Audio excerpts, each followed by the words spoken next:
mutaqabbalan maqbulan. Amma ba'du, ibu-ibu yang dirahmati Allah, alhamdulillah kita bisa berjumpa lagi di majelis kajian Dahliyah ini.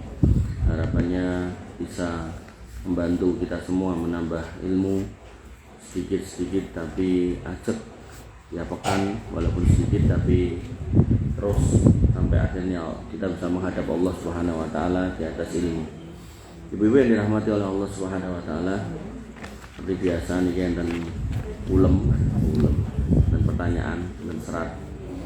Kita baca ya. Yang pertama, saat syukuran di Sragen, mantu adik saya memberikan siraman rohani 20 menit. Kemudian ada seseorang yang bisiki saya, "Mbak, Ustadz itu ya nyaran kemaki, kayak ini diri aku meneh." Pas arisan keluarga kemarin nyindir bapake, somben ganti anakku. Lalu saya bilang, orang-orang sindiran, di sini Quran buat semua. Dulu aku pernah, tapi aku orang merasa disindir. Aku justru matur nuwun diingatkan. "Mbak, nanti sampai di rumah Al-Quranmu dibuka." Pertanyaan, apakah yang bersangkutan termasuk meremehkan beliau atau mengapa banyak orang termasuk beliau hanya mau menerima yang isinya baik-baik saja? Ibu yang dirahmati oleh Allah Subhanahu wa taala, ketika kita menjadi orang yang diminta untuk menyampaikan materi, kita nggak usah nyebut nama orang-orang tertentu, kecuali orang-orang tertentu itu terkenal jelek agar orang lain hati-hati, itu nggak apa-apa. Tapi kalau menyindir, bahkan disebut namanya, "Koyo buku lu, sing politik karu-karuan, wong enek," gitu kan, maka itu nggak akan sampai pada tujuan untuk mendakwahi, tapi malah yang ada malah sakit hati seperti ini. Ya emang fitrahnya manusia itu nggak pengen dilokke gitu. Fitrah itu maksudnya apa? Ya umumnya gitu loh, umumnya gitu. Sehingga nggak banyak orang yang nggak umum, yang gelem dilokke terus gelem paham terus gelem berubah, jarang. Makanya dalam menasihati juga ada kaidahnya, kita nggak boleh langsung nembak orangnya, apalagi di depan umum. Itu tambah nggak boleh lagi, karena hal itu tentu akan melukai hati yang bersangkutan dan hidayah yang kita maksud nggak akan pernah nyampe. Makanya konteksnya apa ini? Nah, konteksnya mendakwai ya tentu nggak boleh nih, langsung nembak orangnya. Soalnya ini kan Bu Titik, jadi uangnya suka Bu Titik pelit. Nah, uangnya enter. Jangankan nggak ada aja nggak boleh, itu kan hibah namanya. Apalagi ada, itu namanya mencaci. Makanya dalam hadis tentang orang-orang yang bangkrut, itu dia datang bawa pahala sholat, bawa pahala puasa, bawa pahala zakat, tapi kemudian qad satama hada, dia sudah menghina si waqad dorobahada, telah memukul si itu. Jadi disebutkan kedolimannya, makanya nggak boleh tuh. Ini ngerasanya aja nggak boleh, apalagi ngeloke orangnya ada di depan umum, itu menjatuhkan harga diri. Makanya nanti dalam bab amar ma'ruf nahi mungkar kepada penguasa, itu disebut orang yang terbaik adalah yang bisa menasihati empat mata, terus kok ndelalah penguasane ra trimo terus dibunuh. Maka kata Nabi SAW, itu orang yang mati syahid yang terbaik di kolong langit. Jadi empat mata berdua. Nah, saya nggak bisa jangkau Pak Prabowo ya, yang bisa. Artinya hadis ini nggak berlaku buat semuanya.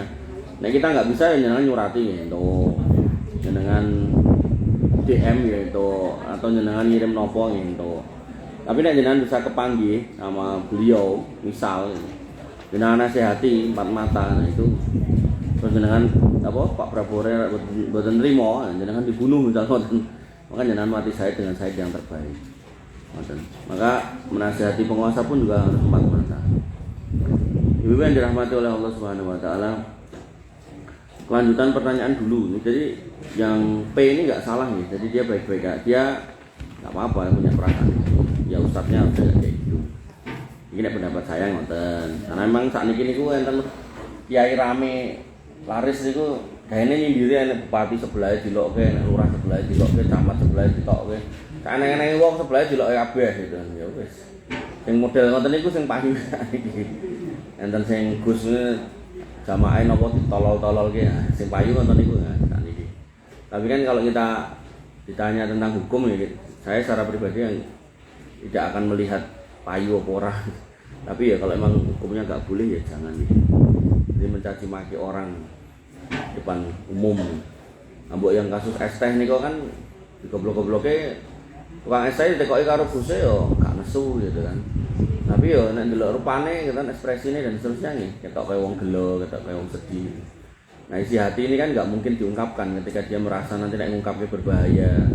Mungkin dia nanti akan dibully sama jamaah yang lain, dilok-lokke, makanya dia menutup itu gitu. Kayak dalam bab orang butuh ini kan ada lisaili wal mahrum, butuh wani njaluk karo butuh ning wegah njaluk. Nah, nek jenengan bisa ketemu wong sing butuh wegah njaluk niku wah jenengan ngelungke napa ten mriku insyaallah barokah kathah.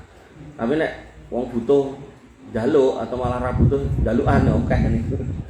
Nah, akhirnya jenengan malah judeg ya diparani bola-bali wong kok kuwi meneh gitu kan. Soalnya aku ora duwe aku susah kok. Ya susah ning kowe ya ora kerja makane kowe nyusah kaya dhewe gitu kan. Nah, seperti ini kan beda sama orang yang kerja butuh kekurangan sampai nahan lapar gitu kan. Macam-macam tadi. Ibu yang dirahmati Allah Subhanahu wa taala. Pertanyaan kedua. Kelanjutan pertanyaan dulu ya. Jadi pertanyaan yang merupakan kelanjutan dari pertanyaan. Ponakan saya A dan B dalam acara yang belum dimulai saya dekati. B, ayo mau sampai kapan neng-nengan tidak saling menyapa, sebentar lagi bulan puasa. Dan ingat kata Ustadz tidak boleh mendiamkan sama muslim lebih dari 3 hari. Ini kok hadis ya, jadi bukan cuma kata Ustadz ya, hadis. Siapa duluan minta maaf dan memberi maaf akan lebih mulia di sisi Allah. B pulang memeluk saya sangat erat sambil menangis dan minta maaf pada saya. B bilang betapa mulianya hati budiku ini. Saya iri sama budi. Pertanyaannya 1, saya tidak merasa memiliki hati mulia. Apa ciri-ciri orang muslim yang berhati mulia? Niki cirine niku pada satu ketika, satu ketika Nabi sallallahu alaihi wasallam nembe bermajelis ngeten niki, tapi yang datang para sahabat ya, sahabat boten. Nah, Nabi mengatakan delok engkas sing teko iki calon penghuni surga. Nah, adalah sing teko si fulan ini. Nah, terus besok lagi iki engko sing teko calon penghuni surga. Wonge padha si ini meneh gitu kan. Akhirnya seorang sahabat penasaran dan dia kemudian minta izin sama orang itu. Tapi enggak ngomong. Orang itu juga enggak dengar kalau Nabi mengatakan calon penghuni surga. Para sahabat yang lain juga nggak terlalu peduli, sepeduli satu orang ini tok. Kemudian dia minta izin kepada sahabat itu, Mas, piye bro, aku numpang ning nggonmu untuk orang. Lah piye, aku lagi enek masalah karo bapakku, numpang ning nggonmu ya 3 dino. Karena tadi itu 3 hari nggak boleh berantem gitu kan.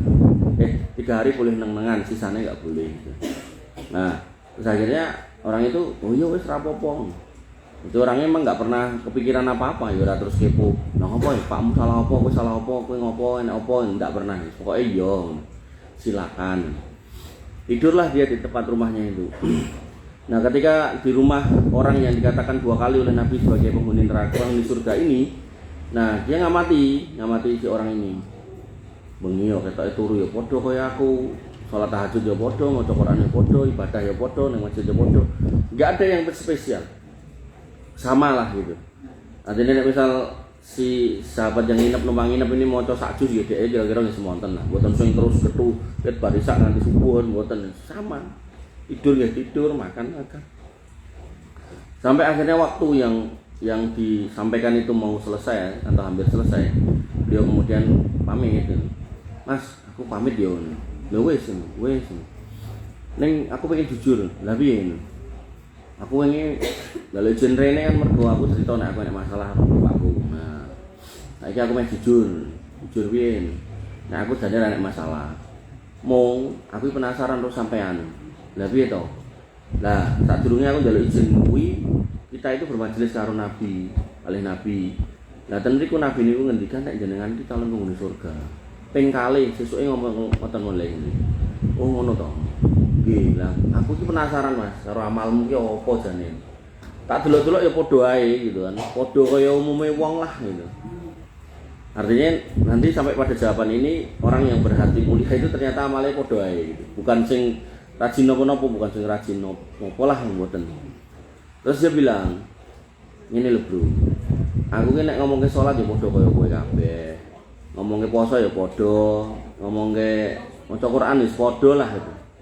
Enggak ada yang beda dengan kalian. Cara beda-beda sithik ora ketara bedane. Ning satu yang saya ingat setiap malam saya lakukan itu setiap saya mau tidur ajeng merem niku lho. Nah, niku semua prasangka kepada saudara saya sesama muslim tak hapus. Jadi aku ora pernah mikir sikae tuku motor ngopo, dikon ngendi, sikae ganti pasangan ngopo, enek opo, sikae rame ngopo, kenapa ora pernah tak gagas. Nah, maka ibu-ibu yang dirahmati oleh Allah Subhanahu wa taala, inilah yang disebut orang dengan hati yang mulia menurut yang saya pahami. Yaitu orang yang hatinya, amal hatinya bisa mengantarkan dia menjadi penghuni surga, padahal amaliyah badannya itu ya biasa aja rata-rata. Enggak yang pripun-pripun ngoten lho, enggak yang sampai tahajud sikile bengkak-bengkak niku nabi to. Ini pun juga enggak orangnya. Enggak yang kemudian kayak Khalifah Utsman tahajud 1 rakaat tapi dibaca dari awal sampai akhir surat itu nggih mboten gitu kan. Enggak yang kayak sebagian orang yang poso sunah terus gak buka itu enggak kayak gitu juga itu. Maka hakikatnya sebenarnya amal hati itu sangat penting dalam Islam. Sampai Nabi SAW dan banyak kitab hadis itu menulisnya di bagian depan, innamal a'malu binniyat. Amal itu tergantung niatnya. Maka kalau itu kita bisa mengikhlaskan semua amal itu kepada Allah Subhanahu wa taala, maka itu kondisi yang terbaik. Makanya nanti dalam hadis syafaat yang panjang, nanti orang-orang itu ketika melihat Allah Subhanahu wa taala itu pengen sujud. Itu orang yang berhati ikhlas itu bisa sujud. Begitu wong sing enggak ikhlas, itu badannya kaku, enggak bisa sujud. Begitu kemudian dipaksa, bukannya sujud dan ngajeng ngoten malah geblak buri. Karena memang dulu dalam beramal di dunia itu dia enggak bisa mengikhlaskan amalnya kepada Allah Subhanahu wa taala. Mesti eneng wae gitu. Makanya perlu dilatih ya. Dan pertanyaan selanjutnya, apakah kebaikan seorang akan menjadi memori diingat? Disebabkan tahun sekian saya pernah mendamaikan keluarga B dikarenakan orang tua ibunya si B terlalu ikut campur cawe-cawe. Ya prinsipnya gini, kebaikan kita itu diingat sama orang atau enggak usah kita inget-inget, dah itu aja. Makanya hal yang terbaik itu ketika orang cerita aku mbiyen pernah mbok ngenekke mbok ngonoke dalam arti yang baik, terus kita jawab sing ndi aku lali. Nah, itu kalau udah bisa gitu itu kita terbaik. Tapi nek jenengan inget-inget kuatire, jenengan kowe ngarep-arep. Wong kae mbiyen tak tulungi kok saiki bar tuku iki kok aku ora dielingi to. Ngoten niku lho. Wong kae mbiyen omahe meh ambruk tak ewangi munggahke, saiki omahku bocor kok dhek ora moro ya kok semen apa-apa. Jadi nek saran saya ampun dieling-eling, amal baik itu lepaskan aja, enggak usah dieling-eling. Hatta kepada anak jenengan juga enggak usah dieling-eling. Ya, tinggal tugas jenengan adalah ketika sudah mendidik dia jadi anak solih, insya Allah nek dia solih pasti akan iling sama boe niku genah. Tapi nek jenengan sudah mati-matian membela dia, menjaga dia, ngurusi dia, kok daerah iling, nah mungkin di antara penjagaan itu ada yang salah. Mungkin orientasi penjagaannya dunia, gak didekatkan pada agama sehingga akhirnya pas dia sukses lali. Itu banyak kasus nonton itu, lali sama orang tuanya. Kemudian yang ketiga, sampai di manakah seorang ibu diperbolehkan menurut ajaran Islam ikut campur atau cawe-cawe dalam rumah tangga anaknya? Nabi SAW pernah mendapati Ali bin Abi Thalib setelah berdebat sama istrinya atau napa istilahnya cara wong Jawa rame ngoten. Ning ramene mboten rame sing ngawur nggih. Mboten rame nganti gebuk-gebukan ngoten mboten, tapi nggih sekedar nesu-nesunan itu. Nah, Ali bin Abi Thalib niku kemudian ke masjid untuk tidur. Dan Ali bin Abi Thalib niki nek enten perang tanding, jadi ketika dua pasukan niku ketemu, kudune kan langsung perang. Iku selalu mesti enten acara ngejokke jagoane.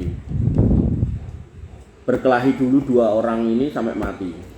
Dan itu bisa beberapa orang, mungkin 3 orang, 2 orang.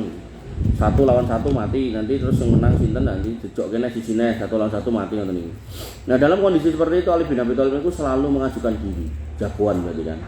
Tapi begitu rame kali bojone nggih mboten plak-plak langsung nyinggir ten masjid film.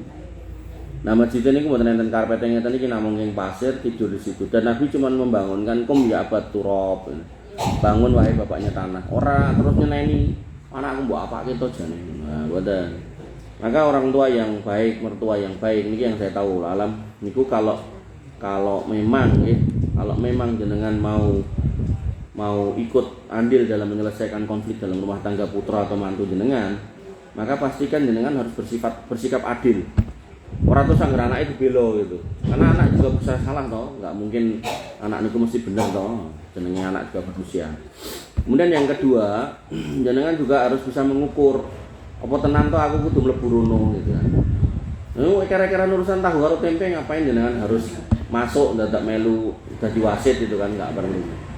Oke. Nah kemudian yang ketiga pastikan juga jenengan punya ilmu untuk masuk di situ. Kalau jenengan nggak punya ilmu lah, undanglah atau ajaklah orang yang punya ilmu. Karena ditengahi orang tua belum tentu nanti mantunya terima. Ditengahi mertua belum tentu nanti mantunya juga terima. Oleh karena itu maka penengah yang terbaik sebenarnya pihak perempuan menghadirkan perwakilannya, pihak laki-laki menghadirkan perwakilannya, yang diskusi perwakilannya. Tapi ya dengan semangat untuk menyatukan, bukan semangat saling menjatuhkan gitu. Nah ketika itu sudah terjadi, maka insya Allah dalam kondisi rumah tangga yang ramai insya Allah bisa diselesaikan. Tapi kadang itu penengah itu ya bermain di situ, ada konflik of interest, kepentingan. Ora pokoknya anakku kudu ngene, kudu ngono, ponakanku kudu ngene, kudu ngono. Akhirnya laki-laki itu jadi jelek sekali. Kalau contoh kayak enten kasus nyata, bukan kasus buatan nyata. Jadi ada seorang wanita niku dulu nikah dilamar sama seorang laki-laki. Ini kasus puluhan tahun yang lalu, udah lama, orangnya sekarang udah sepuh sekali, masih hidup. Jadi ya pas dilamar dikeke sama orang tuanya.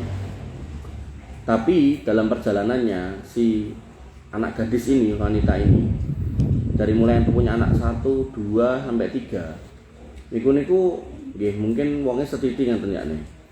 Jadi suaminya niku zaman dulu itu pegawai negeri, dan pegawai negeri pada waktu itu gajinya nggih sithik banget, saking sithik banget sampai ada bahasan niku nek tinggi seminggu napa 2 minggu pun entek gitu kan. Nah sehingga si istri ini ngerti nek bapaknya sugih banget, sawah sak pirang-pirang. Akhirnya yang terjadi niki si istri niki angger ngene Pak niku njaluk beras. Wong sing njaluk Pak jane kan ya ora salah to. Ning bapake niki rumangsa, lho kok bojomu ra iso nyukupi gitu. Nah niki nek kita timbang sebenarnya kan orang tuanya yang berlebihan. Oh ya apa salahnya ngewangi anak, ngewangi tangga wae pahalane apik, apa kathah napa meneh ngewangi anake kan insyaallah langkung sae gitu. Dan apalagi ini rumah tangga yang baru dirintis, otomatis kan perlu support dari orang tua, nggak ada masalah gitu. Momennya wong tuane duwe gitu loh, bukan wong tua yang nggak duwe kemudian direpoti gitu. Nah singkat cerita, si bapak ini kemudian mengatakan kepada anak perempuannya ini, bojomu kuwi wis ra iso diarep-arep. Ngomongnya pegawai ning ra nyukupi, jadi bayangannya jenenge pegawai iki kudu sugih kaya Pak ini ku. Nah, akhirnya kan pegatan. Singkat cerita bar pegatan ku. Pegatan betul anak 3, bar pegatan itu gak lama dari situ gila. Sampai hari ini gak sembuh. Nah si suaminya ya sudah nikah lagi dan kalau nggak salah sudah meninggal. Jadi sampai hari ini gila. Lalah anak 3 niku ikut sing perempuan ini loh. Terus ning zaman dulu nek kampung niku sok enten bumbang ngoten niku lho, bumbang tinggo sampah ning nek Jawa ngenten iki itu megung. Anake dolanan cedak meniku kecemplung niku mati gitu. Kantun kalih gitu. Nah akhirnya si bapak itu tadi mati, anak wedok sing edan iki ditinggali sawah. Apa gunane sawah gitu? Gitu. Artinya kalau dulu misalnya nek ra gelem dijaluki beras, ambok yo dikeki sawahnya, sawah kowe rasa beras sawah, garapen kowe arep bojomu nggon sang urip kan bisa. Wong sawah sak pirang-pirang. Bahkan saking sawah banyak itu sampai asisten rumah tangganya itu yang ngabdi sama bapak ini itu sampai dikeki sawah gitu. Saking sugih. Nah, maka dalam kondisi-kondisi seperti ini perlu penengah. Jangan sampai kemudian seolah-olah melo anaknya nih sebenarnya malah miloronian. Dan banyak kasus belum lama tadi saya ketemu ibu saya pagi tadi. Cerita temennya itu kakinya mau diamputasi karena diabetes gitu. Nah, itu cerita dia punya anak nomor pinten nggih? 3 nih mboten. Setunggal. Iki sampai umur 40 tahun kan nikah moh. Mergone pun duwe calon ning wong tuane ra entuk, mergone gak level gitu. Gak level secara ekonomi. Mosok kowe dokter dhek mung apa gitu kan. Padahal bocah iki seneng banget. Akhirnya yang terjadi napa? Ya ora sida karo bocah kuwi terus tawari sapa-sapa mung beneng wae dadi ora semaur. Dan sampai hari ini gak nikah-nikah niku cah lanang niku. S3 padahal. Terus bapaknya yang menging ya pun mati kan. Niki ibuke pun sakit parah. Artinya yang melarang pun OTW menuju menghadap yang maha kuasa. Jadi apa gunanya gitu lah orang tua punya napa istilahnya? Punya pendapat yang kaku sehingga seolah-olah orang tua niku menang baik tapi pada akhirnya nggak ada kebaikan buat putranya. Ngoten nggih. Jadi intinya pokoknya kalau jenengan mau terlibat pada permasalahan rumah tangga putra jenengan, pastikan itu membawa kebaikan bukan malah membawa keburukan. Pastikan itu melanggengkan rumah tangga mereka bukan malah membuat putra-putra jenengan itu malah menjadi sendiri lagi apakah sebagai janda ataupun duda. Gak ada kebaikan di situ. Pokoknya namanya orang itu masih bisa dirubah. Makanya kalau masih bisa dirubah niku nggih, insyaallah masih ada solusi gitu. Memang sudah mentok ya monggo. Tapi kalau tadi saya bilang urusan-urusan sepele, maka harusnya nggak usah kemudian terlalu saklek dan terlalu kaku. Apalagi punya kemampuan untuk longgar kayak tadi itu ngewangi anak kayak beras apa salah sih. Wong makani kucing ning dalan untuk pahala kok untuk makani anak walaupun dah dicampur juga boleh gitu. Ibu yang dirahmati oleh Allah Subhanahu wa taala, pertanyaan berikutnya. Pripun? Itu yang tingkat itu justru sama saya. Saya enggak ingat dia yang marah saya. Saya setiap 3 bulan sekali kasih uang, nanti lebaran kasih itu bagaimana? Pripun? Apa?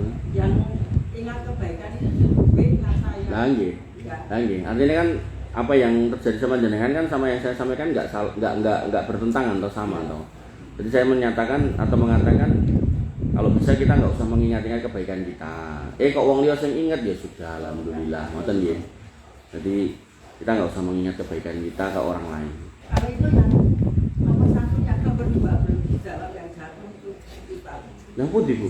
Nomor 1 yang soal yang pertama, tapi nomor 2 yang 1 itu apa akibat? Jatuh. Ya ayo. Kita Bu.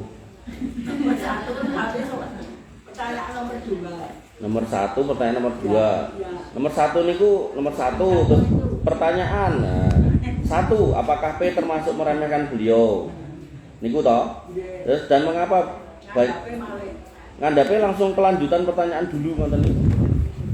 Jenengan terus sampai nulis ane. Pak Dermet itu digring. Pak Ustaz Bali itu jawab dipun lan kono akibat. Kono kamu tidak Boten ngetos kula. Artinya nek saya enggak menyalahkan beliau, enggak terima dengan disindir tadi. Cuman kan mungkin ustadznya juga enggak mungkin bisa jadi enggak bermaksud ngomong ke piyai ini kok delalah pas. Misal niki nggih. Misal niki ngomong ke poso, terus ngomong ke bagi-bagi buka, terus kula ngomong ke aja dadi wong pelit ngene terus mriki enten ibu-ibu pelit terus ngopo to kok ora nek temaliane. Ini kan kula mboten nyebut namine. Nah, ketika itu yang terjadi ustadznya nggak salah gitu kan. Artinya kita kesindir gitu. Tapi kalau ustadznya nyebut nama, ampun kados Bu Titi ngene ya. Nek niku nggih ngelokke namun ngelokke nek niku nggih kleru nggih gitu. Ngoten nggih. Ini nomor kali mboten dereng jenengan serat iki. Makane ra ketok. Nomor 3. Si A bersuami si B, proses cerai dikarenakan KDRT dan ibunya ikut cawe-cawe. Nah, si A kenal dengan si C, anak yatim, lebih muda 4 tahun dari yang bersangkutan. Pertanyaannya, belum ding. Sebelum puasa nanti si A mau ditembung dan dilamar disebabkan tanggal 14 Februari di pengadilan ketok Palu. Tinggal tanda tangan. Si A hamil 2 bulan loh. Iki OTW cerai kok meteng iki. Ya cetok. Pertanyaan, si A dan si C mau menikah sekitar bulan April nanti dan C ingin setelah bayi lahir mau ijab lagi ngulang disebabkan sudah hamil dulu. Nah, iki sing menghamili sing bojone atau si C iki? Apakah ijabnya yang kedua nanti seperti nikah siri? Apakah harus ada mahar lagi? Bagaimana kalau mahar yang dulu dipakai? Ini ceritanya ada perempuan sama suaminya berantem, terus proses cerai, gitu. Terus sing perempuane meteng 2 bulan. Terus cedak karo wong lanang liya. Luwih enom, brondong berarti. Terus pengen engko nek 18 Februari tok cerai langsung nikah. Pertanyaan saya buat jenengan, ora apa-apa iki karo ngetes kok. Boleh apa enggak perbuatan wanita ini? Boleh. Kenapa? Penting. Karena masa idahnya berapa lama? Nah, ini 3 bulan 10 hari ini sampai lahir anaknya. Nah, masa idah seorang wanita ketika hamil niku sampai lahir anaknya. Jadi perbuatan wanita ini yang direncanakan ini tidak boleh dilakukan. Nek nekat dilakukan nikahnya batal, maka selama dia berhubungan suami istri dibaleni ping 37 ya dhek zina ping 37. Oh, jenenge manten anyar mungkin ya langsung ping 37 gitu. Walaupun umur jenenge manten anyar gitu kan. Nah, maka itu dihitung perzinahan. Jadi ijab lagi ya enggak enak gunane karena dia sudah dari awal tuh sudah rusak itu. Nah, sehingga yang benar gimana? Yang benar ya dia harusnya nunggu dulu sampai lahiran. Begitu lahir ceprot gitu kan. Nah, itu boleh dinikahi. Nek biasanya nek ibu-ibu habis lahiran itu kan nifas toh. Nah, ditenggo nifasnya rampung riyin. Mungkin nek menggauli orang dalam posisi nifas, mungkin kena denda, kena kafaroh setengah dinar. Cara sak dinar niku 6 yuta ya 3 yuta. Angger pisan 3 yuta nek ping 10 30 yuta lan didit ora, terus ditagih ning akhirat dadi dosa. Mending disabari riyin ngoten. Nggih, dadi niki keliru niki. Termasuk niki OTW cerai kok wis cedak karo wong liya niki nggih keliru nggih. Itu Ustaz kan baru mengajukan ke pengacara bayar 8 juta. Nggih. Itu sebelum cerai itu sudah kenal sama Lah nggih. Artine niku kan cara anu kan wis nyicil cedak karo wong ya salah niku. Niku sudah sing sijine KDRT, sing di KDRT ini malah ngoyot-ngoten niku. Jadi wong salah ketemu wong luput niku. Nggih boten sing bener gitu. Kudune niku kedae niku nek memang lagi ada masalah dengan pasangan diselesaikan dulu. Begitu sudah selesai sampai muncul suratnya niku cerai niku, tunggu masa idah. Begitu masa idah kendang dikerek benderane dhuwur-dhuwur rondo anyaran. Nah gitu. Rondo kempling ya gitu. Enggak apa-apa ya. Karena nek modelnya tadi ini salah dua-duanya, sing laki-laki KDRT salah, si perempuan ini OTW cerai sudah cedak-cedak dengan orang lain salah, sing C niki nyedaki wong enten masalah nggih salah. Wong dalam proses cerai niku kan otomatis kan hakim niku berusaha mendamaikan, ada masa mediasi. Lah iki dicedaki wong lanang liya ya mesti genah wis pokoke kudu pisah kan ngoten to. Nah, hakim mau ngomong apa wae mesti kudu pisah mergo napa wis enek sing ngenteni kan ngoten. Nah ini setan terus begini main. Nah mulai sampai niki dia nggak paham hukum, pengen nikah dhisik, baru begitu cerai, dok sesuk nikah. Nah karpe engko ben ayem halal gitu kan, yang malah haram. Terus rong wulan ngenteni nganti lahir kemeh ijab meneh, berarti kan 6 wulan. 6 wulan dalam posisi nikah. Niku nek ngapunten sedina pisan niku berarti 6 wulane 30 ping 6 120 kali zina lho. Ya artinya ini perlu dicermati dengan baik ya. Tentu pentingnya fikih wau. Ya jenengan pun bener. Salah, tinggal salahnya ngopo. Salahnya mergo. Nah, yang keempat, waktu di Sragen saya sempat mendengarkan kajian lewat radio tapi saya kurang begitu dengar karena wirawiri masak apa yang dimaksud dari murid sodik. Murid sodik, napa niku nggih? Ben mudeng kula. Murid sodik jujur nah. Murid sodik ya kula mboten mudeng. Terima kasih dan maaf sebab bulan puasa saya istirahat tidak tanya. Lho malah poso niku tanya. Ini bab poso. Ngoten nggih? Nggih, kita lanjutkan. Nah, iki sampai mana Bu Tanti? Jenengan sing ketoknya ngrungokke minggu lalu. Nah, mana? Ayo, Bu Tanti.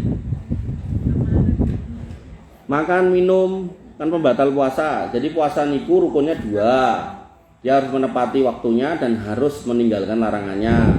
Larangan yang utama makan minum hubungan suami istri dan lain-lainnya. Nah, pertanyaannya makan minum hubungan suami istri sudah dijelaskan apa belum? Sudah belum? Sudah. Sampai mana? Catatan jenengan. Muntah? Oh, nomor 6. Udah nomor 6. Oh, sampai nomor 6 ya, Rien. Nah, keluar mani karena bercumbu. Niki pun. Oh, sudah. Berarti nomor 7. Oke, haid dan nifas. Ibu-ibu yang dirahmati oleh Allah Subhanahu wa taala, ini sudah menjadi kesepakatan ulama, walaupun ini poin 1 sampai 10 itu diambil dari kitab fikih Syafi'iyah, maka insya Allah ini ulama mana-manapun juga akan sepakat bahwa orang haid dan nifas itu tidak boleh puasa. Cuman bedanya orang haid dan nifas dalam konteks puasa dan sholat. Untuk sholat tidak ada kodoknya. Artinya ketika jenengan haid dan nifas nggak sholat, itu nggak usah dibayar. Kayak enten wong gawe fikih-fikih anyar, kudu dibayar, bayarnya nganggo duit, aneh pokoknya. Kudu dibayar, bayarnya pas Jumat terakhir bulan Ramadan, kudu dibayar, carane ngene ngono wis aneh-aneh niku wis mboten enten nggih. Makanya dulu Ibunda Aisyah niku ketika ditanya bahwasanya rukun puasa dan sholat itu dulu sholat.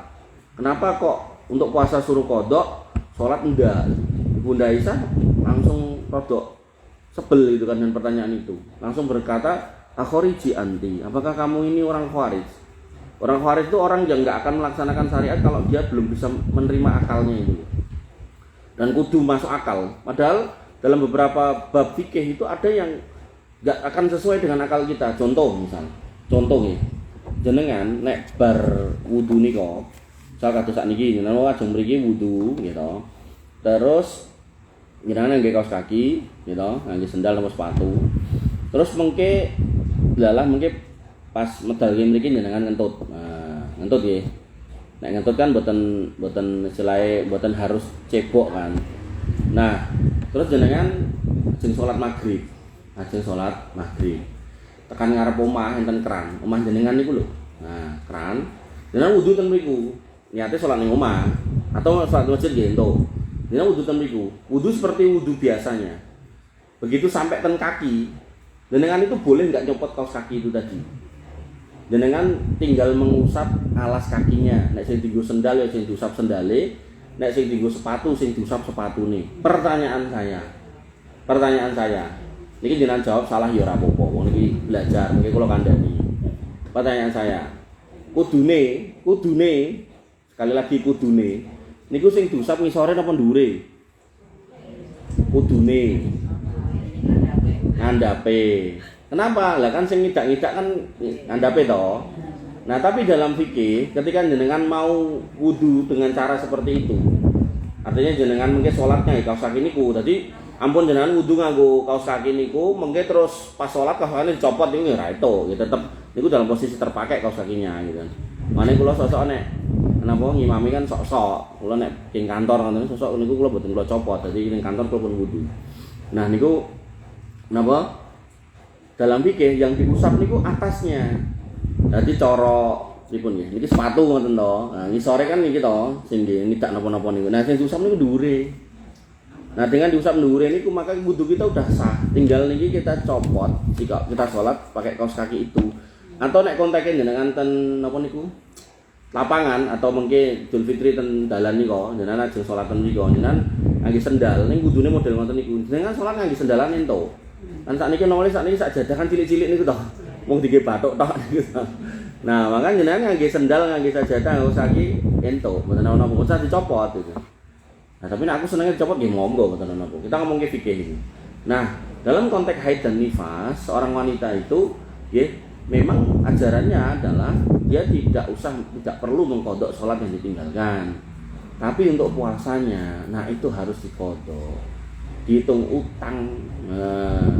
Dan kalau utang tahun yang lalu rong rampung besok niku, maka selain dia harus membayar utang itu, juga kena kewajiban fidyah sejumlah harinya. Misal dengan tahun ini ada utang 15, terus di tahun 10 kurang 5, Ramadan besok niku 5 niku tesih enten dereng disaur, niki Saban tesih enten 5 ya randang nyaur gitu kan. Akhirnya ketemu Ramadan. Maka lepas Ramadan nanti jenengan punya utang 5 gawan tadi itu juga selain harus nyaur 5 jenengan punya kewajiban bayar fidyah 5. Plus mengke pas Ramadan niku barangkali enten tambahan utang melih. Nah tambahan utang niki mboten kena fidyah, sing wingi tok. Nah nek iki mungkin tahun ngajeng niku ketemu Ramadan melih 5 niku tesih enten terus ketambahan melih. Ketambahan misal 3 ngono ya 8 ya berarti fidyah 8. Berarti fidyah tak tumpuk ning mburi wae Mas ben bayar pisan. Mboten, bayarnya kudu bola-bali. Jadi selama fidyah niku selama utang niku randang dibayar nggih setiap ketemu Ramadan yang baru ya bayar fidyah atas utang puasa lalu yang belum dibayar. Sami kados zakat tuh. Jenengan gadah duit minimal 14.875 tahun ini nih. Jadi konversi dari 595 gram perak dikalikan 25.000. Niku nek jenengan punya duit nganggur ten tabungan setahun umurnya sudah minimal segitu. Niku keluar 2,5%. Nah, kok kemudian sampai tahun depan duit niki mboten entek, malah nambah dadi 24 yuta. Nggih kena meneh lurus 0,5%. Makanya nggih, ketika jenengan hari ini punya duit nganggur, nah yang terbaik niku ya diinvestasikan. Nah, bentuk investasinya kalau jenengan pengen enggak kena zakat, ya jenengan belikan rumah atau tanah boleh selama enggak dijual. Nanti nek dijual, nanti bentuknya sudah jadi harga barang dagangan kena zakat niaga lagi gitu. Tapi kalau niku jadi investasi maka nggak kena zakat. Jadi zakat tanah, zakat rumah itu nggak ada. Mobil gitu mboten enten zakate. Tapi po yo umang saomah wong loro tok mobil telu itu kan ya aneh ngono. Parkirane mboten enten ngebaki dalan niku ya mboten tepat juga. Ibu yang dirahmati oleh Allah Subhanahu wa taala, haid dan nifas ini jelas membatalkan puasa. Nah, bahkan Nabi SAW menyebutkan dalam hadis riwayat Imam Bukhari dan Imam Muslim, alaisa idha hadot lam tusolli wa lam tasum, tentang kekurangan agama wanita. Jadi Nabi pernah menyebutkan wong wedok kuwi agamane kurang. Nah, kurang sebelah mana? Maka Nabi mengatakan, bukankah mereka kalau ketemu haid mereka tidak sholat dan tidak puasa. Nah, itu menyebabkan kurangnya agama. Kulna bala, kata para wanita, nggih ya Rasul. Qala, kata Nabi SAW, fadzalika min nuqsanid diniha. Maka itu bagian dari kekurangan agama seorang wanita. Nah, oleh karena itu Imam Ibnu Qudamah Al-Maqdisi mengatakan istama ahlul ilmi ala annal haid wan nifas wan nufasa annal haido wan nufasa la yahillu lahumas shaum. Maka sudah sepakat ahli ilmi para ulama bahwasanya orang-orang yang haid dan nifas niku enggak halal. Nek namanya enggak halal niku enggak ya haram berarti. Buat dua golongan itu untuk berpuasa. Ibnu Taimiyah juga mengatakan hal yang sama. Nah, ketentuan tambahannya apabila seorang wanita mengalami haid dan nifas di tengah-tengah puasa baik di awal maupun akhir hari puasa, puasanya batal. Misal 5 menit ajeng adzan kok haid, ya pun batal. Berarti enggak kemudian maneman tak tutuk esik ngoten. Pun batal, langsung wae nyandak napa toya napa-napa. Nah, apabila dia nekat puasa, maka puasanya juga tetap tidak sah. Terus tak tutuke poso, masuk aku langsung mangan kok ndak mesake anakku ling delok, bojoku ling delok, misal ngoten to. Nah, enggak apa-apa nyenan tutuke, tapi puasanya juga enggak sah. Artinya itu tetap dihitung utang ten niku. Nah, bedanya kalau salat, nek salat misal nggih jenengan haid adzan zuhur niku haid jam 1 haid. Jane kan pas adzan zuhur jenengan saged salat zuhur. Nek jenengan kosak-kosik akhirnya jam 1 niku haid. Terus gitu. Nah, terus mungkin jenengan pas suci niku berarti jenengan duwe utang salat zuhur niku. Diutang sholat zuhur. Kenapa? Karena pada waktu jenengan mulai haid niku harusnya bisa dikerjakan ning jenengan tunda. Nah, sematan ugi ketika misal jenengan mengke suci. Nah, suci ini kok asar, pas asar. Nah, maka begitu jenengan suci asar, jenengan sholatnya mboten asar tok, karo luhur. Karena asar dan luhur itu masih dalam 2 rentang waktu jamak. Nah, ngoten nggih, ini orang nggo ilmu pokoknya yes, rasido sholat, padahal dia nggak sholat pada waktu dia harus sholat gitu kan, makanya ngutang sholat. Lah ngomongnya nggak dikodok mas, nggak dikodok itu berarti asar dan kesananya. Tapi kalau yang jenengan sengaja tadi belum sholat, adalah kok haid tapi masih di dalam waktu sholat gitu kan, ya itu berarti dihitung utang. Kalau mandinya maghrib pak. Pripun? mandinya mau sholat maghrib. Mandinya mau sholat maghrib. Utang itu sudah asar. Sik. Jenengan sucine asar, mandine maghrib. Niku nggih kleru punan. Niku tunggale ngeten. Tunggale seorang suami istri berhubungan suami istri jam 3 pagi wayah Ramadan kan mboten napa. Nah, terus mereka sepakat engko aduse jam 8. Posone sah, Bu. Ning salat subuh piye kan gitu. Artinya salat subuh yang sengaja diundur sampai akhirnya keluar waktu, itu dia nggak bisa sholat yang hilang itu tapi kena dosa besar. Kecuali ngeten jam 3 wau habis hubungan suami istri kemeselen ya akhirnya orang niat turu nglekar ning bablas. Nah itu berarti nggak disengaja. Maka begitu bangun dia langsung mandi lalu sholat subuh dan melanjutkan puasa, nggak apa-apa. Itu nggak apa-apa. Nah sehingga dalam pertanyaan jenengan, kalau dia sengaja asar wis mandek, jelas mandek, terus ditinggal dicambing, goreng tempe, goreng apa-apa saeneng-enenge digorengi kabeh gitu kan. Sendal-sendal digoreng gitu kan. Nah, akhirnya adzan maghrib ya berarti waktu yang terlewat dia sudah nggak boleh sholat, ning dosa besar. Nah, bahkan dalam bab meninggalkan sholat asar dengan sengaja itu ada ancaman bisa menghapus pahala amalan yang pernah diperbuat, kan repot meleh itu. Makanya ampun ngoten niku nggih. Jadi kalau memang konteke bisa melakukan segera lakukan segera. Tapi nek misal pas asar niku enggak sadar kalau sudah suci, nglekar gitu kan. Nglekar terus keturon gitu kan. Terus tangi-tangi adzan maghrib. Weh, iki mulai iku suci kapan yo gitu kan. Maka bisa jenengan memperkirakan mengasumsikan sucine asar. Berarti jenengan salat zuhur, asar, maghrib. Tapi karena kita nggak tahu nek niku nggih. Jadi itu harus diperkirakan. Sami kados wau poso kula menate ngendika to nek imsak nika jenengan tesih saged makan, minum dan hubungan suami istri. Makan minum niki harus diperkirakan. Makan yo rasa oke-oke, minum nggih kudu kata-kata termasuk hubungan suami istri. Nah, imsak ning Masjid Taubah iki 15 menit gitu kan. Nah, terus dijak garwane gitu kan. Jenengan harus memperkirakan jenengan urusan kali garwane iki biasanya pirang menit.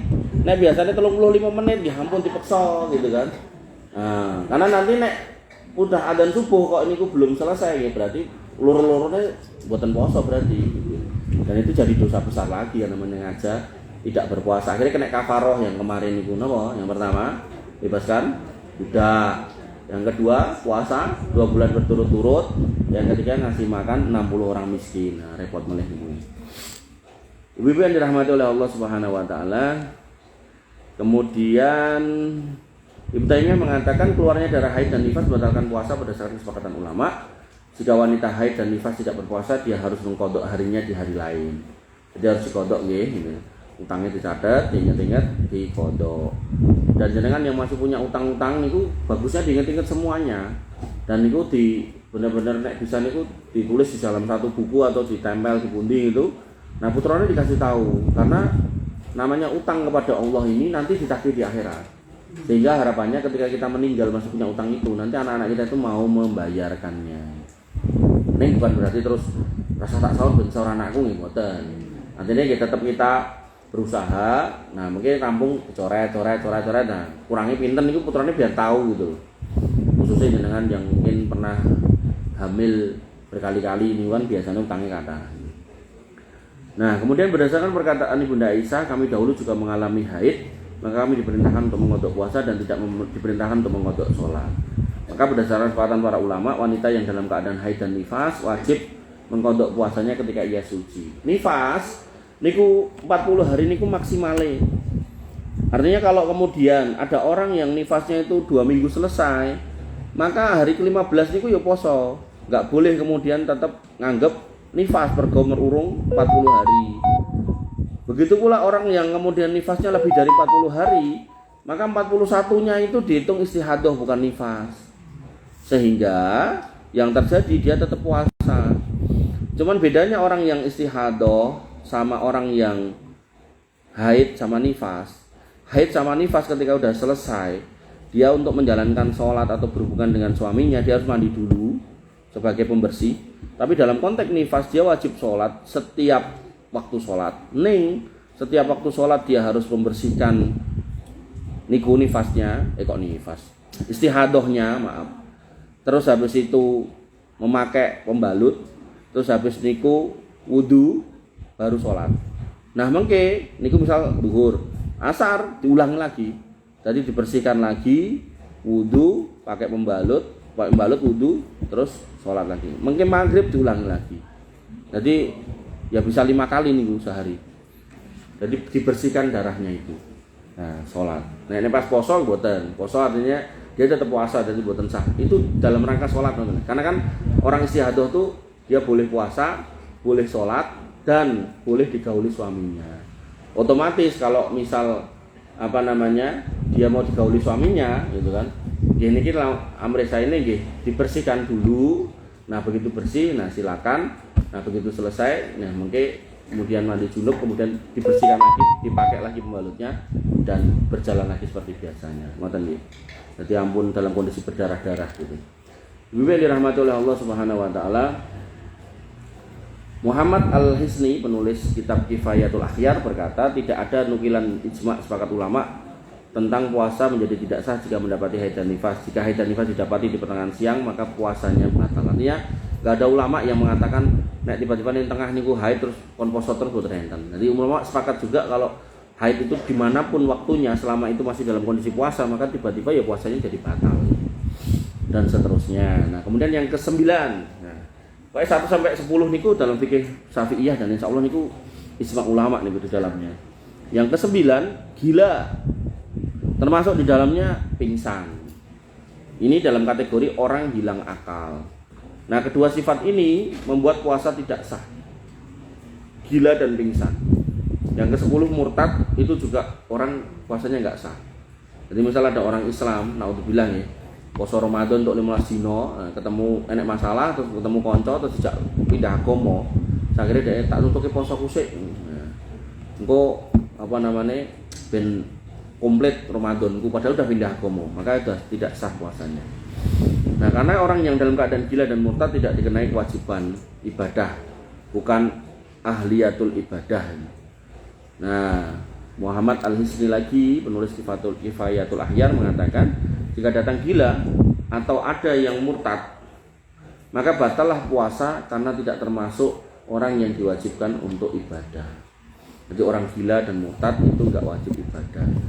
Hanya saja Bu, terkait dengan orang yang murtad, berarti kan dia tidak beragama Islam Itu bukan berarti bukan berarti terus merdeka ngoten mboten. Nanti di akhirat dia akan ditanyai tentang amalan orang Islam yang enggak dia kerjakan. Jadi orang yang bukan Islam itu maju kena mundur kena. Sebagai orang bukan Islam, dia enggak punya kewajiban untuk menjalankan syariat Islam. Tapi nek jalannya pun juga enggak dapat pahala. Ning akhirat mungkin ditanyai. Makanya jangan sampai kayak sebagian kaum muslimin yang dia kemudian marry justru karo wong bukan Islam. Enak dadi wong kono, lah ngopo? Salate seminggu pisan. Makanya aku salatku ya seminggu pisan wae lah nek Jumatan. Karena enten biaya ngoten niku to. Nah, maka enggak.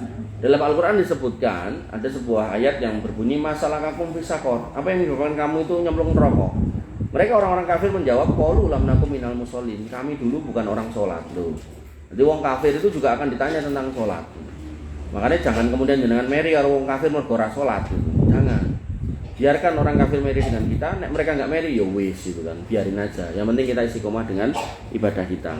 Makanya ibu-ibu yang dirahmati oleh Allah Subhanahu wa taala, terkait dengan murtad niki, itu yang harus jenengan pahami bahwasanya orang kafir pun sebenarnya punya kewajiban yang kita lakukan. Ning agamanya beda, maka mereka enggak perlu melakukan. Ning nanti di akhirat ditanyai. Walaupun mereka misal ben aku ning akhirat ora ditakoki aku tak yo ngamalke amalane wong Islam. Niku nggih amalane nggih mboten sah mergo dhek mboten Islam. Nah, kemudian terkait dengan gila tadi, maka termasuk di dalamnya adalah orang pingsan, orang yang anfal, sekarat niku lho. Nah, napa? Koma dari titik mati berarti. Nah, maka ketika dia dalam kondisi seperti itu, dia pada waktu mengalami itu dia nggak wajib puasa. Tapi kok kemudian nanti sembuh, nah dia bisa mengqadha. Tapi kok kemudian koma terus meninggal, Maka antara koma dan meninggal ini kalau nggak ada jeda, maka dia nggak punya utang puasa. Nah, dan niku. Termasuk orang gila. Ketika dia begitu gila saat durunge, misal Sa'ban niki gila. Terus dia gila terus sampai akhirnya meninggal. Kan lewati Ramadan berkali-kali, dia nggak punya utang puasa dan nggak perlu dibayar fidyahnya. Tapi nek gilanya temporary. Jadi misal tengah Ramadan gila, bar niku mari terus kumat neh, maka ya begitu mari niku dia harus mengkodok puasanya. Enten kiai ngoten niku enten. Ayam itu Pak. Pripun? Seperti ayam itu. Nek ayam niku setahu saya saraf bukan gila. Nah, sehingga kalau dia masih bisa puasa, dia puasa. Tapi kalau karena saraf itu dia nggak sanggup puasa, ini bukan gila, nggak sanggup puasa karena sakit gitu kan. Maka dilihat sakitnya sakit temporary atau enggak. Kalau sakitnya sakit permanen, yang benar-benar dia nggak ada harapan sembuh, maka dia membayar fidyah. Kalau nggak gila. Tapi nek wis ayan tur gila, ya wis, berarti dia nggak bayar fidyah juga nggak kena denda untuk menyaur puasanya. Nah, makanya orang ayan itu setahu saya penyakit saraf yang dia kejang-kejang tapi nggak gila, masih bisa diajak ngobrol gitu kan. Nah, tapi kalau sudah masuk dalam kategori gila niku jangan dibayangin namung wong edan ngoten tok mboten, termasuk niku lho ngapunten, sindrom Down. Niku termasuk hilang akal. Terus enten melih ngapunten melih idiot. Nah, idiot niku kan orangnya secara fisik penampilannya sama kayak kita. Nek anggap ditekoki ngopo jawabannya opo kan gitu loh. Nah, kalau udah seperti itu ya nggak wajib puasa. Ngoten. Pikun, nah niku makane kula penting tekok, makane ibuke wau ngomong mengke pas poso kula ora bakal takok niku. Ampun. Justru pas poso niku nek enten masalah mang tangletke, makane kula seneng nek ditakoki. Selama saya bisa jawab, saya jawab, nek enggak ya kula carikan jawabannya. Nah, termasuk pikun. Pikunnya kalau pikun temporary, ya misal saat niki pikun, mengke pulang ngajeng mari, pokoknya nek separane anake godet ku mari gitu kan. Nah, pas mari niku dia harus bayar posone. Tapi nek pikunnya terus boten mari, maka yang terjadi dia sudah nggak punya kewajiban puasa dan juga nggak perlu bayar fidyah, termasuk pikun. Termasuk nomle Bu. Kalau anak saya kan autis itu belum pernah puasa, tapi kalau puasa bilang ibu puasa, tapi nanti jam 10 sudah makan, itu sudah benar. Lah, itu perlu jangan konsultasikan ke dokter. Pertama nggih. Ngapunten, secara akalnya ini benar-benar anak yang masih bisa dikategorikan berakal apa enggak. Kalau enggak, gugur kewajibannya sejak awal. Kalau dia masih berakal, misal ini masih kok Bu, ini anaknya jenengan ini kan normal kok. Oh, dijak ngobrol son jawab, dijak hitung-hitungan duit yo ngerti misal gitu kan. Nah, maka pertanyaan kedua, kira-kira dia kalau puasa bahaya apa enggak? Oh, dokter mengatakan bahaya Bu, mungkin anak ibu niki poso mungkin tambah ngoten diceritakan sing bahaya nih, maka gugur kewajiban puasanya. Ning jenengan harus bayar fidyah. Karena anak jenengan enggak dikategorikan gila atau kurang akal tadi. Paham nggih? Nah, ngoten lho, dicekokke, dadi ampun dibatin tok. Enten melih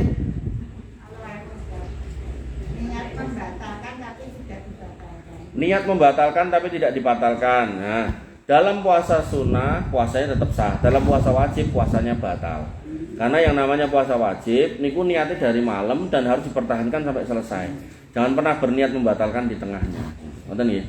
Jadi jenengan nek memang pas puasa wajib, jenengan terus safar, engko nek luwe tak mukah wae sisan gitu kan, ndak usah batin gitu. Nah, jadi kalau emang luwe ra luwe pokoknya mukah gitu kan. Nah, tapi kalau enggak dibatin tapi jenengan jalani aja tiba-tiba ngolak bianget luwe bianget. Ketok ora sanggup ki aku nek lanjut gitu ya wis tak mukah. Mboten napa karena safar gitu kan. Nah, tapi kalau dibatin, tak batalke engko nek kene wis ngono gitu. Nah, mendingan enggak usah. Yang saya tahu itu malah membatalkan puasa karena yang namanya puasa wajib niatnya harus dipertahankan dari mulai malam sampai selesai. Mekaten Bu. Wonten malih kalau safar tidak puasa. Oh, jadi safar jane ra pengen safar ning. Oh, ya ra etuk niku. Itu tunggale ngeten. Tunggale wau kula sanjangi nek di tabungan 14.875 kena zakate. Akhire wah, engko aku kena zakat. Akhire sing sak yutone dijikuk nggo jajan. Niku namanya orang berkilah itu enggak boleh nggih. Jadi Jenengan kalau ada perintah sama larangan dari Allah, jangan mencari celah untuk lari dari perintah dan larangan itu. Artinya kalau jenengan safar, ya safar yang sebenarnya safar. Jangan mencari sebab safar ben ra poso ning padahal sakjane ya nanggung utang gitu kan. Artinya utang niku mbok jenengan ngomongke duit men. Misal jenengan butuh duit, enek wong utangi. Terus jenengan seneng mergo diutangi. Pertanyaane, emang nek utang ra nyaur? Nyaur. Makanya daripada nambah utang mendingan ngurangi pengeluaran gitu. Makanya Pak Prabowo kan nglampahi ngoten niku. Wegah nambah utang, pengeluaran dikurangi. Nek sing dikurangi niku napa jane? Rapat-rapat, perjalanan dinas luar negeri. Sing niku jenengan yo ora entuk manfaate, sing entuk manfaate pegawai-pegawai kados kula gitu. Nah, jadi tiba-tiba dijak dolan rono gitu. Nah, niku sing entuk kula, jenengan mboten entuk gitu. Nah, tinggal nanti kan yang dilakukan itu bener-bener nanti bisa punya imbas ke masyarakat apa enggak. Kadang kan enggak ada imbasnya juga gitu. Makanya ini ku langkah yang baik gitu kan. Makanya untuk urusan-urusan kayak KIP terus macam-macam niku lah. Ini kan masih jalan, enggak kemudian terkena yang dikurangi termasuk UKT. Menteri ini kan sudah ngomong UKT kampus-kampus pemerintah tidak boleh dinaikkan karena memang enggak dipotong. Masuk gaji-gaji juga enggak dipotong. Nah, jadi dipotong niku perjalanan dinas, rapat-rapatan hotel gitu kan. Tinggal saat niki sing kembragang niku kan hotel-hotel niku. Wah, hotelku ora payu kok terus piye karyawane kena PHK lah. Paling hotel iku paling. Wonten malih, Bu, cekap nggih. Nggih, monggo. Itu kan ada kalau misalkan perempuan itu kan ada haid itu lah. Itu kalau misalkan ini ada yang tanya ke saya. Jadi selama puasa itu nanti biar dia itu tidak ada utang puasa. Yang minum obat itu termasuk ngakalin enggak Ustaz? Minum obat, nanti saya cari nggih, obat pencegah haid nggih. Iya. Nek yang saya tahu kan itu pernah ditanyakan tapi konteksnya haji kali umroh. Nah, Karena haji sama umroh itu kesananya itu benar-benar susah, maka sebagian ulama membolehkan. Tapi kalau konteksnya puasa saya belum tahu. Karena yang namanya puasa itu kan sebenarnya ada kelonggaran termasuk nyaurnya itu kan ada setahun yang bisa dilakukan. Maka saya belum tahu hukumnya. Tapi kalau yang haji umroh sudah ada dan boleh gitu kan. Sebagian ulama membolehkan. Tapi haji umroh yang puasa nanti saya tanya. Saya carinya jawabannya. Oke, Nathan. Ada lagi? Berarti nggak pernah punya utang puasa. Nah, nggih. Nanti saya cari. Cukup, Bu. Nggih, cukup nggih. Kita tutup dengan doa. Bismillahirrahmanirrahim. Alhamdulillahirabbil alamin. Hamdan syakirin, hamdan naimin, hamdan yuafi ni'amahu wa yukafi mazidah. Ya Rabbana lakal hamdu kama yanbaghi li jalalika wa adimi sultanik. Rabbana lakal hamdu anta nurus samawati wal ardi ya man fina wa lakal hamdu. La ilaha illa anta subhanaka inna kunna minadh dhalimin wa illam taghfir lana wa tarhamna lanakunanna minal khasirin. Allahumma ighfir lil muslimina wal muslimat wal mu'minina wal mu'minat al ahya'i minhum wal amwat innaka sami'un qaribun mujibud da'wati ya qadiyal hajat. Rabbana zalamna anfusana wa illam taghfir lana wa tarhamna lanakunanna minal khasirin. Rabbana ighfir lana dzunubana wa li ikhwanina alladziina sabaquna bil iman wa la taj'al fi qulubina ghillan lil ladziina amanu rabbana innaka ra'ufur rahim. Rabbana ighfir lana dzunubana wa li walidina warhamhum kama rabbawna shighara. Allahumma ighfir lahum warhamhum wa'afihim wa'fu anhum wa akrim nuzulahum wa wasi' madkhalahum waghsilhum bil ma'i wasalji wal barad. Allahumma taqabbal minna siyamana wa qiyamana wa ruku'ana wa sujudana wa takhassu'ana wa tadarru'ana. La ilaha illa anta subhanaka inna kunna minadh dhalimin wa illam taghfir lana wa tarhamna lanakunanna minal khasirin. Allahumma inna nas'aluka al-huda wa tuqa wal afafa wal ghina. Allahumma inna nas'aluka ilman nafi'an wa rizqan thayyiban wa amalan mutaqabbalan maqbulan ya arhamar rahimin. Irhamna Rabbana hab lana min azwajina wa dhurriyyatina qurrata a'yun waj'alna lil muttaqina imama. Allahumma ij'alna muqimina shalah wa min dhurriyyatina rabbana wa taqabbal du'a. Allahumma ij'al hadzal baladan aminan mutma'innan warzuq ahlahu minas samarati wajnubna wa banina an na'budal asnam. Allahumma aminna fi awtanina wa aslih a'immatana wa ulata umurina. Allahumma aslih auladana wa aslih imamana wa aslih asadidana wa aslih asdiqana wa ikhwanana wa akhwadana ya arhamar rahimin. Irhamna Allahumma kfina bihalalika an haramik wa aghdina bifadlika amman siwak ya ghaniyyu ya hamid. Allahumma asli mardana wa qdi duyunana ya khairar raziqin. اللهم أكثر أموالنا وأكثر أولادنا وبارك لنا فيما أعطيتنا يا ذا الجلال والإكرام لا إله إلا أنت سبحانك إنا كنا من الظالمين وإن لم تغفر لنا وترحمنا لنكونن من الخاسرين اللهم يا مقلب القلوب ثبت قلوبنا على دينك ويا مصرف القلوب صرف قلوبنا إلى طاعتك لا إله إلا أنت سبحانك إنا كنا من الظالمين وإن لم تغفر لنا وترحمنا لنكونن من الخاسرين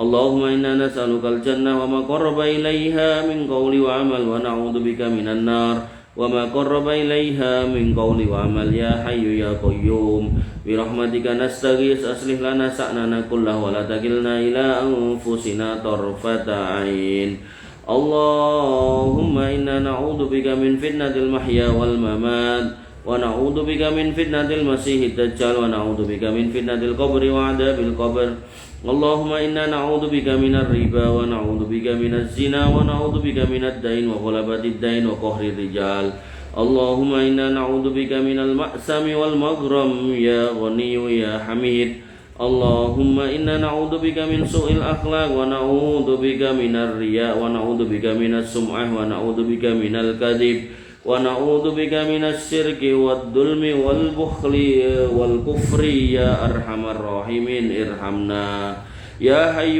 يا قيوم برحمتك نستغيث أصلح لنا شأننا كله ولا تكلنا إلى أنفسنا طرفة عين ربنا لا تزغ قلوبنا بعد إذ هديتنا وهب لنا من لدنك رحمة وهيئ لنا من أمرنا رشدا ربنا لا تؤاخذنا إن نسينا أو أخطأنا ربنا ولا تحمل علينا إصرا كما حملته على الذين من قبلنا ربنا ولا تحملنا ما لا طاقة لنا به واعف عنا واغفر لنا وارحمنا أنت مولانا فانصرنا على القوم الكافرين فانصرنا على القوم الظالمين فانصرنا على القوم الفاسقين ربنا آتنا في الدنيا حسنة وفي الآخرة حسنة وقنا عذاب النار وقنا عذاب النار وقنا عذاب النار وقنا عذاب النار وآخر دعوانا الحمد لله رب العالمين